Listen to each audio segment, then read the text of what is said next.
గత 30 సంవత్సరాలుగా క్రీడలు అయితే ఏమి, దేవాలయాలు అయితే ఏమి, సేవలు అయితే ఏమి, పేద ప్రజలకు ఎన్నో రకాలుగా సేవా కార్యక్రమాలు చేశారు మా పసుపులేటి ఫౌండేషన్ తరపు నుంచి. సో ఈరోజు జనవరి 13 మా నాన్నగారి జయంతి సందర్భంగా ఈ పసుపులేటి బ్రహ్మయ్య గారి మెమోరియల్ ట్రస్ట్ సందర్భంగా ట్రస్ట్ తరపున ఈ కార్యక్రమం చేపట్టాము. ఇక్కడికి వచ్చిన క్రీడాకారులందరూ ప్రతి ఒక్కరు చాలా స్పోర్టివ్ స్పిరిట్తో ఆడారు. చూస్తున్నాం పద్దెనిమిది నుంచి నేను అన్ని టీమ్స్ చాలా బాగా ఆడారు. ప్రతి ఒక్కరికి ఆల్ ది బెస్ట్ చెప్తున్నాను. ఇదే స్పోర్టివ్ స్పిరిట్ కంటిన్యూ చేయండి.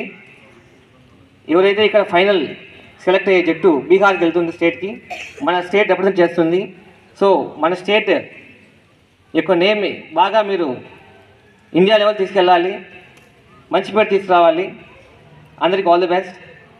జాగ్రత్తగా వెళ్ళండి. మీరు తిరిగి ఊరికి వెళ్ళేటప్పుడు కూడా మీ అమ్మ ఎదురు చూస్తుంటారు. ఎందుకంటే మీతో పాటు వచ్చిన కోచెస్ కూడా చూస్తున్నాను. మిమ్మల్ని చాలా ఒక అమ్మా నాన్నలాగా దగ్గర నుండి మీకు ఎటువంటి ఇబ్బందులు కలగకుండా చూసుకుంటారు. పీటీ మాస్టర్స్కి, కోచెస్కి నా ధన్యవాదములు ప్రత్యేకంగా. ఈరోజు ఈ కార్యక్రమం వచ్చేసిన మా మీడియా సోదరులకు కూడా నేను ప్రత్యేక ధన్యవాదాలు తెలియజేస్తున్నాను.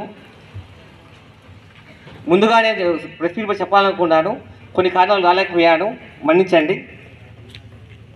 ఈ అవకాశం కల్పించిన పెద్దలందరికీ ధన్యవాదాలు తెలియజేస్తున్నాను.